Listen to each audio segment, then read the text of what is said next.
That was earlier in the day in Sturt. We're now back in the seat of Boothby. The member is Louise Miller-Frost. She joins us now. Thanks for your time. What's the number one issue? I know you've been door knocking.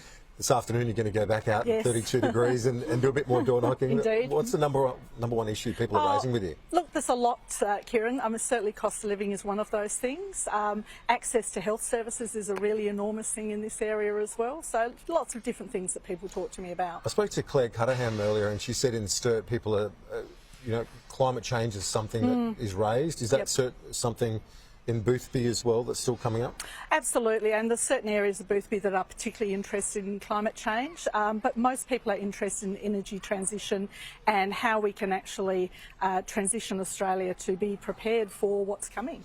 Interesting, yesterday the Prime Minister, and he's done it again today, he's talking about Peter Dutton in the context of importing policies from overseas, particularly the United States. So the reference is maybe not explicitly always, but Donald Trump is the key figure globally at the moment.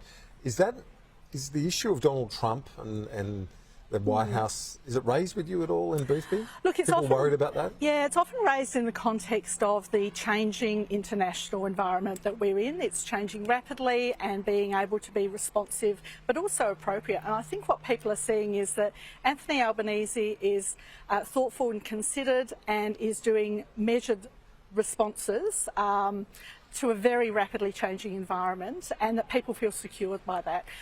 They do have concerns about the changing nature of the opposition's policies, the backflips, the things come out one day and then they're retracted the next day or modified the next day. And I think people feel that this is a time when we need some certainty, we need some calm heads, and we need people who are absolutely 100% focused on what is right for Australia and what is best for Australian people. The shipbuilding issue is always a big one in Adelaide, and one of the Liberal members, James Stevens, was saying that he's worried that if there's a Green alliance in minority government, that shipbuilding could potentially be on the negotiating table. Is that a risk in the event of a minority government? That's absolute nonsense, and he knows it. The Prime Minister has been very clear that there is no coalition between us and the Greens or anyone else. The only coalition is the one between the Liberals and the Nationals. We are absolutely 100% committed to shipbuilding. The Prime Minister has put money behind that in Whyalla, and we have a fantastic relationship with Peter Malinauskas here in the state. It was 73 years between drinks for Labor in the seat of Boothby. It's our viewers have seen today. It's a beautiful part of the world here at Glenelg, and I'm delighted to be here with you today on a nice day in Adelaide. But 73 years from Labor member to you winning the seat again.